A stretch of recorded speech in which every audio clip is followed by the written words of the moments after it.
श्री गोपाळ कृष्ण भगवान की जय। लीळा नंबर 542चा उर्वरित भाग।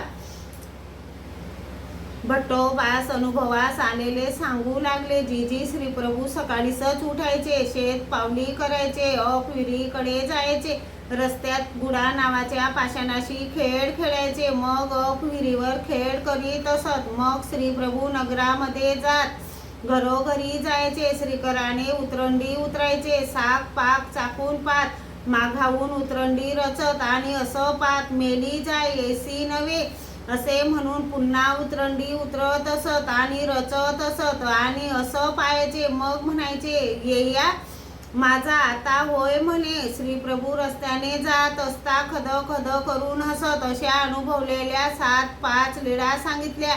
सर्वज्ञांनी मान डोलवून ऐकल्या। मग सर्वज्ञांनी भट्टोबासांना विचारले, श्री प्रभूंवर, आमच्यावर आणि महात्म्यांवर तुमची कशी बुद्धी आहे? भट म्हणाले, सारखीच। यावर बाईसा रागावून म्हणाली, मर मर पोरा, तुला आत्ताच मृत्यू येवो व तुला वाजत गाजत बोंबा मारीत सजवलेल्या पालखीतून स्मशानात नेवो आणि जाळून टाको। अरे तू बाबांची व दादोसांची बरोबरी करतोस।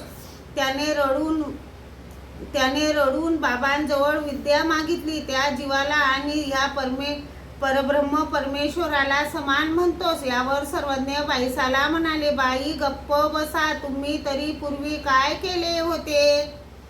श्री गोपाळ कृष्ण भगवान की जय।